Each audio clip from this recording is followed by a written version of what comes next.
You can't get into property without your own funds, and lots of them. Or can you?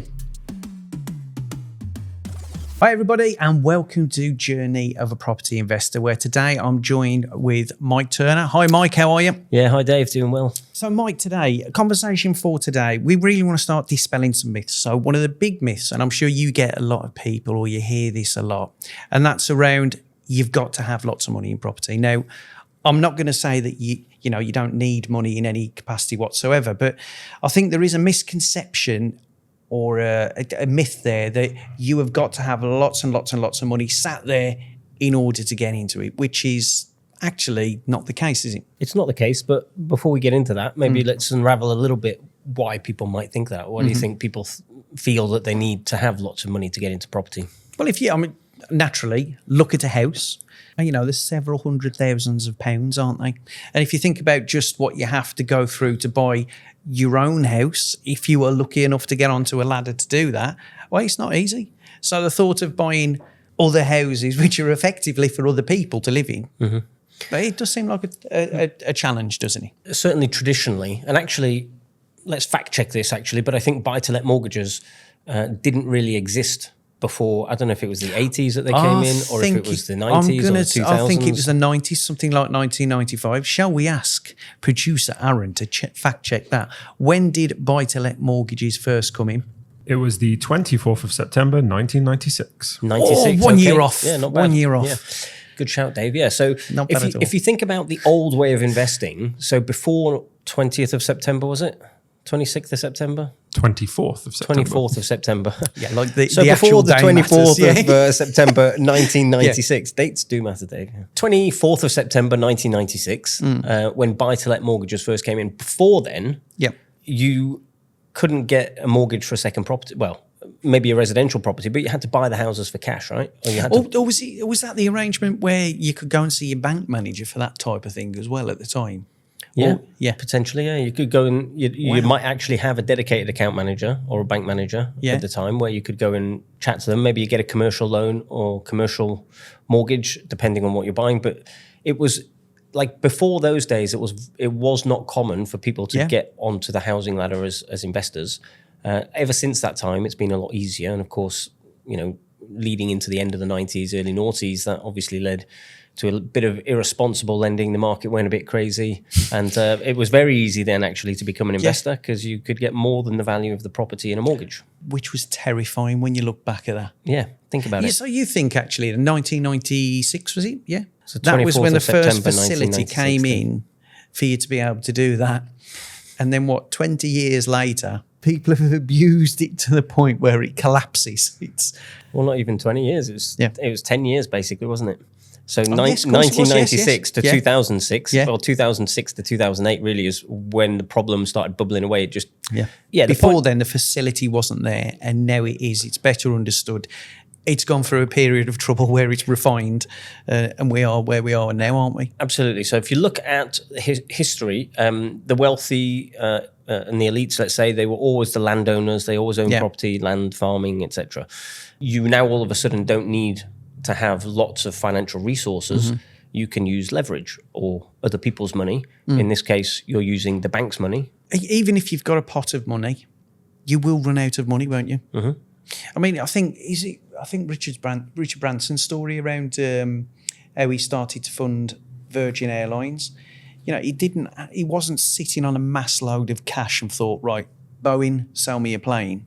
The story, and I'll get it paraphrase, but the story was he was calling up Boeing to say, can I rent a plane off you? Surely you've got one sat around. And they were saying, we've got our customer, it's British Airways. And he kept pushing and pushing and pushing. And eventually they said, yeah, you can, okay, then you can hire one. And I think it was, I'm probably a little bit off on here, but it was like hundreds of thousands per month, a couple $100,000.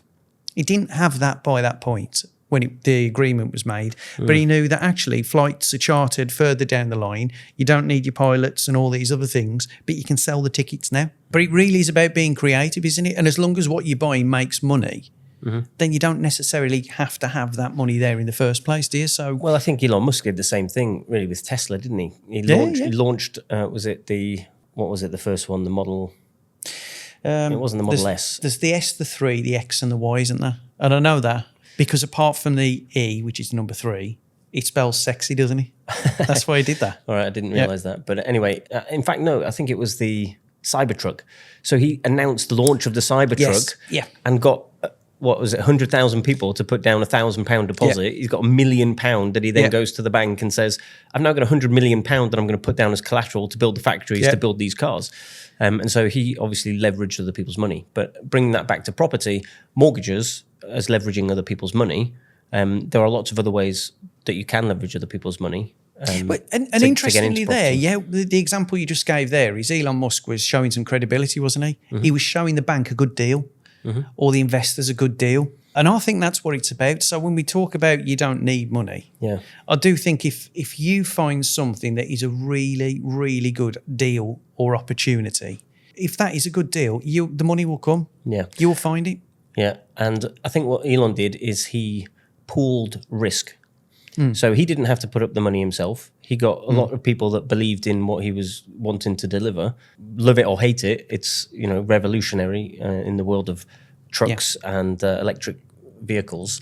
And so he's taken all these people that kind of want to own those cars in the future, and they've just put down a small deposit to be one of the first to reserve their cars, right? And so they've, it's not a lot of money to some people, and they put down £1,000, but then you've got volume. So I think obviously, there are investors. And in fact, let's just pull out a few ways that you can buy properties without using your own money. So I think first and foremost is a JV partner. So even before banks or anything like that, like I said before, if you get good at finding deals and finding something and you can align yourself with wealthy people who want the same opportunities, JV partners is an easy one to get started with, isn't it? Well, 100%. And I talk to a lot of people that, at events and that's call in the office. I have a lot of calls with clients and students, and they say, I can't find investors. And I say, okay, imagine I'm an investor. If I asked you for your deals, what have you got to show me? Do you understand what I'm looking for? On the investor side, you absolutely have to build relationships. You have to get out there. You have to meet people. You have to get credibility. Now, how do you get that credibility if you're new? Well, you do it by building relationships with them. You get to know them individually. People will work with people that they know, like, and trust. And so you have to be able to do that genuinely and create a connection with somebody.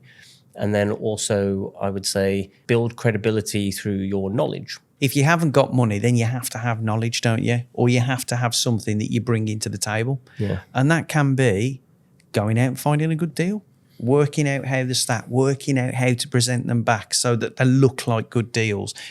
And it's articulating, isn't it? That's where you've always got to develop a skill of some sort. You don't just put your hand out and get stuff, do you? Yeah, absolutely. So if you haven't got the money, get good at finding good deals, but get good at communicating so that you can put that across. Not just put them in WhatsApp groups and things like that, but make sure your deals are good as well, because there's so many sources out there that are bad. But yeah, it's providing value from your skill set versus what's missing in somebody else's skill set. So if an investor has a lot of money, but they don't have the time or the knowledge to be able to go out there and find opportunities and deals and properties to invest in, you can work together, and that's where you get the perfect JV partnership relationship. Completely agree. Or maybe they are not interested in sort of the longer term. Maybe they just want a return on their money, and they might be interested in doing loan agreements. And that's the next model, isn't it? There, where you're not necessarily in a joint venture for the long term, but that is people going, I feel safe with you, in and out money, really. So put that into your project. I'll get it released at the end. That's a different method, isn't it? Just to finish off on the JV model, that is about, as we've said, adding value to yourself. Good book, Arnold Schwarzenegger, Be Useful. Yeah. Yeah. Same thing. I think you mentioned that before, that one. Probably. I do like that book. I still need to add that to my list. Yeah. But I think also the importance with JVs, and I've been talking to some people recently that have done JVs and they haven't necessarily gone well. So be aware that things don't always pan out exactly how you plan it. You want to have multiple exits. Yes. You want to get to know your investors or your partners, the people that you're working with very well. Do your due diligence on them. Make sure that you have contracts drawn up with solicitors.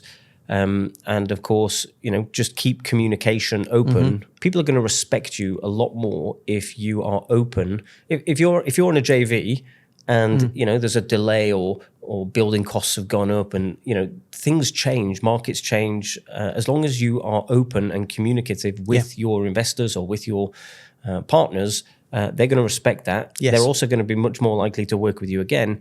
But if the communication dies halfway through that, they're not going to invest with you again. They're going to be worried about whether they're going to get their money back. Because your communication there, that leads to your credibility, doesn't it? And that is everything, isn't it? And another route to build your credibility, if you didn't go down the JV route or you didn't go down the investors route to accompany maybe some funds you've got yourself, is rent to rents. So if you do something like that, that's a way that you can instantly get your credibility up, because you're taking control of a property, you're demonstrating how you can make money from it without using a lot of your own funds. I mean, some people who are doing it with rent to rents, for example, some really good margins in it. If you can take like a flat or something in a good area. And again, you need little or low money in on there. Yeah, and I would come back to the point that is like a buy-to-let leverages other people's money. Like as an investor with the right knowledge and education, you can also leverage other people's properties. Yes, so you can still give them great returns. So the landlord is getting everything that they would get if they just rented it out on a single let or a corporate tenancy or contract. And of course, you can then use your specialist skills, knowledge and tools to be able to then maximize and optimize the revenue, whilst at the same time giving the landlord what they want. So serviced accommodation is a great example of that. Yeah. So rent to rent, you take it over on a short-term contract or a 3 to 5 years typically, or you might want to or it could be rolling contract, 12 months, something like that. And obviously you've got the short-term market there, but then you've also got the rent to HMO, so rent to rent, but using the HMO model, albeit you've got to comply with all the licensing and planning and everything to operate legally as a HMO. That's what it's all about, isn't it, really? It's getting good at spotting opportunities, isn't it? And being able to give somebody what they need or want, and you doing the same. And another example, I mean, I've not done this myself, but I know people who have JV'd with owners where they've been doing like a refurb, for example. Sorry, a house needs a refurb doing to it. It's not selling. They don't want to go lower on the price. You can do a JV there and say, well, I'll tell you what, then if I do the refurb, bring it up to this value, anything we sell above this, we go halves, or I'll make this or I'll make that. That's another good way of using limited funds to get a return. There's lots of different ways that you can get into property without having money, but you do need to have some knowledge. Now, and I think that's the key. Yeah. The golden thread for all of this, isn't it, really? That you've got to have that knowledge there. I mean, another one's vendor finance, isn't it, really? Which is probably similar to what I just mentioned there. Well, that was more of an assisted sale type model. But vendor finance is, let's say somebody's selling a home, not because they need the money, but because they just don't want the property anymore. If all they're going to do with the money is put it in the bank, probably not going to struggle to get more than 2.5%, 3% at the moment. It's not great, is which isn't a great return on a lot of money. You've had a property for many years, it's gone up in value. You then want to sell that and to, bank that money. Why not say, well, why don't you be the bank for me? And instead of you putting that money in the bank, why don't you lend it to me? Transfer of ownership, obviously done properly with conveyancing and solicitors and everything. And then you can offer them a much better return. Maybe you could add some value then to the property, refinance it in the future, whatever it might be. And effectively they become the bank and lend you the money to buy their own that's property. That's what they become in that scenario, isn't it? Some people think that that's crazy. Like, oh, why would somebody give me the money to buy their house? It's like, well, because they've got a special set of circumstances and you've got some special knowledge that can give them a solution that helps them get what they want and more. It only sounds crazy because it's like you just said there, somebody lending you the money to buy their house, but yet everybody completely accepts the fact that a bank would lend you money to buy their house. It's no different, is it? It's just the person that's lending you that isn't the bank. And the bank probably doesn't know you as well as the person that you've gone and built a relationship with. Completely And agree. they can get to know you as a person. They trust you. And of course, they take a security and a charge over the property so that if you don't pay the interest or you don't buy it, they just take it back anyway. Exactly the same. They've not lost anything, but it is about having the relationship and the trust, but also explaining it to somebody in a way that helps them to understand that it's a win-win for them. That is the key to all of this, because do you not find that most of the blockers are really like getting people to understand or to communicate again what you're trying to put across? So in the scenario you just mentioned there, vendor finance, you've got to really listen to their situation and understand it in order to confidently put that across without sounding like something that's going to go horribly wrong or just not right at all, almost like a scam. Yeah. You've got to have the credibility and the confidence, and people just think that you go and view a property and the word's magically going to come out. But practice, rehearse, look in front of a mirror. Like if you're gonna put offers to people, run it by other people and say, well, I'm thinking of offering this. Does it make sense to you? And if you can explain it to somebody in a way, take a complex or a complicated situation and explain it to somebody in a simple enough way. Yeah, absolutely. They say property is a people's business, and it's all about the relationship and the communication. Yes, completely agree. And listening. Where are they? Sorry, what was that? Sorry? What was that? I don't know, no idea, mate. Yeah. Anyway, if we rewind back a little bit and we take that to the olden days, I say the olden days, long before my time, but talking to my grandparents about how they used to buy and sell houses, like people would just, estate agents weren't really a thing, and they basically just wrote that the house was for sale, stuck it in the window. Somebody would come around and say, well, what do you want for the house? And they'd say, a shoebox full of corn and kilo of flour or something. It was a very different world in the sense that the way things are now with unregistered land, now it's all registered. And I was just thinking, look how far that has came in, I would imagine, a relatively short but not insignificant period of time. I'll say 60 years, but also look at where technology's gone in the last 20 years, right? Yeah. Well, that's actually a key point as well, because you don't need a lot of money to get into property, but there's all these tools and resources that can give you knowledge and balance, right? So, previously, before the internet, let's say, the reason that people were paying a lot more for goods and services is because there was a big information imbalance. Yes. So, the old car mechanic thing, right? So you go to the car mechanic, you don't know all about car engines or cars or how they work, but you know that there's a problem. You can hear a clanging sound or a whirring, a vibration or something. Yeah. You take it to the garage and the garage goes, the inhale, the deep breath in, it's...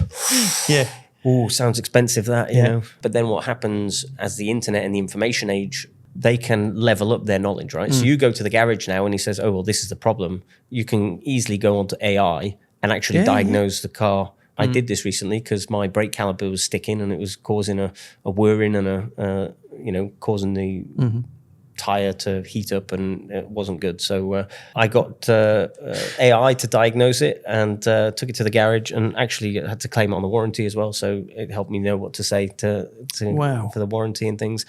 But really, it's just that information and access to that information that kind of has leveled the playing field completely. But the reality is, in property, it's still very early on in that, and that's because of the complexity of housing and comparing. One house next door to another can be completely different. Yeah, it can be worth a lot more because it's got a great view. It's come on in that respect where you can question those things, but you're right, when you get to the intricate nuances, is that one extended? Does that one need a 50 grand refurb? What's the kitchen like? And if there aren't houses that have sold in that area as well, it's difficult for it. But it has come a long way, hasn't it? That is a game changer, isn't it, really? Well, what I'm thinking about with that is, if you're new to property and you don't have lots of money, you can leverage those systems and that technology to actually give you a little bit of an edge with an information imbalance. So it's not that it doesn't exist for everyone, it's that not everybody knows how to use it. They don't have the time to be able to go and learn that software, or and there's free ones and there's paid ones. How much do you use AI, would you say?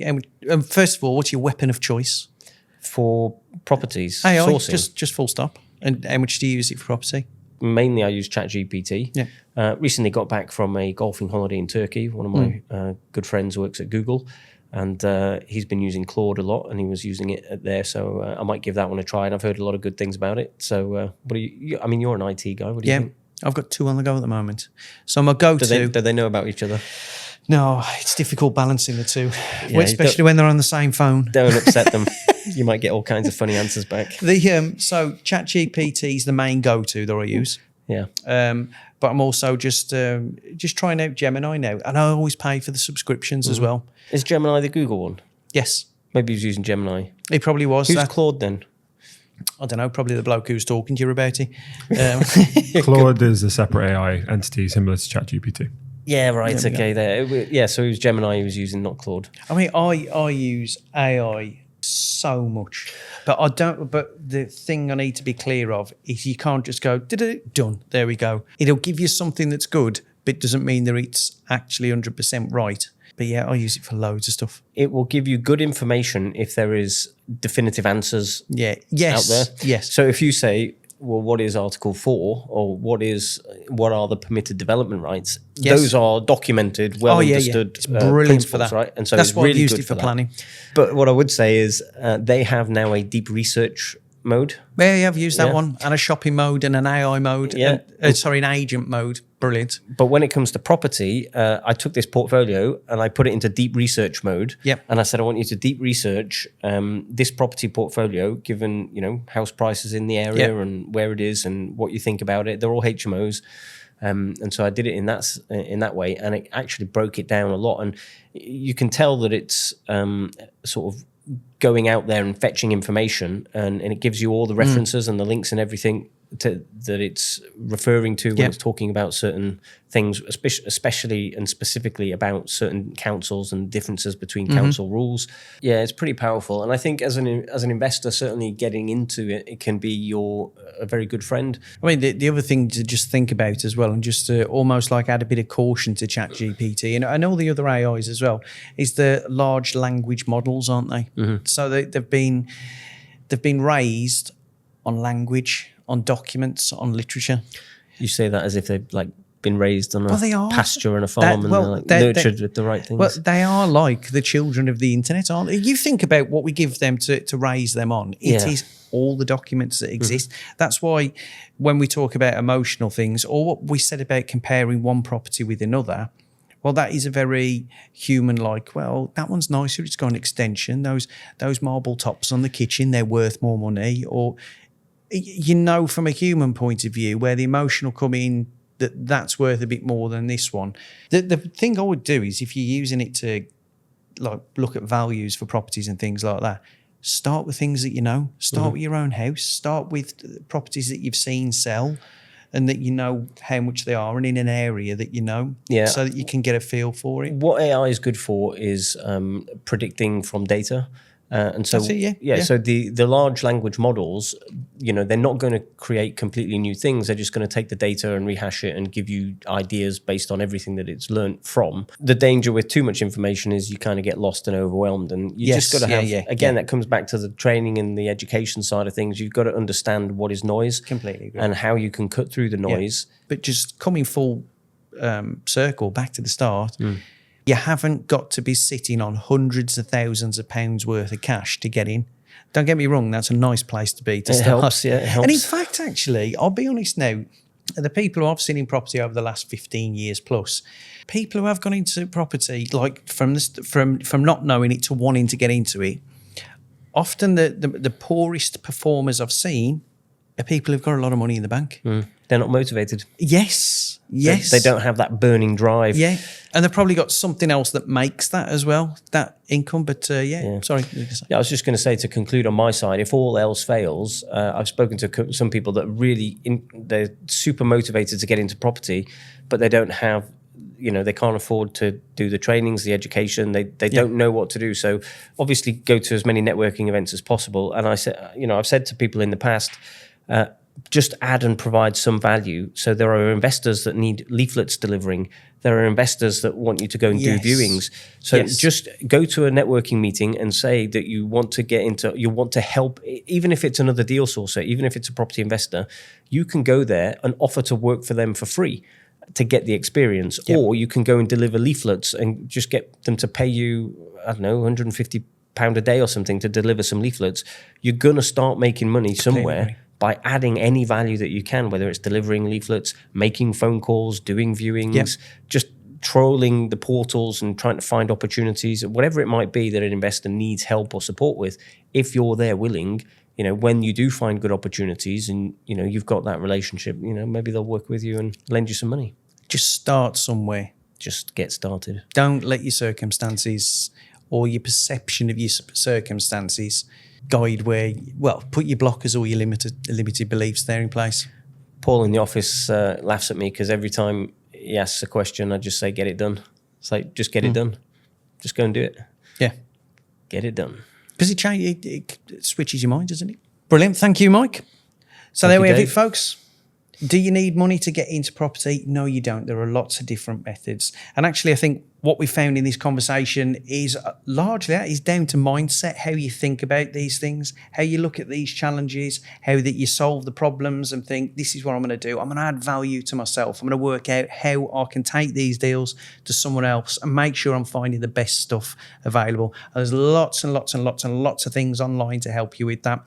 The challenge you've got is making sure that you pick the right ones. So hope you enjoyed that. Please can I ask you just to follow us on Spotify and Apple, subscribe on YouTube and like the video. Please leave any questions that you'd like in the comments below. And remember, it's not just about the destination, it's all about the journey. Thank you for watching.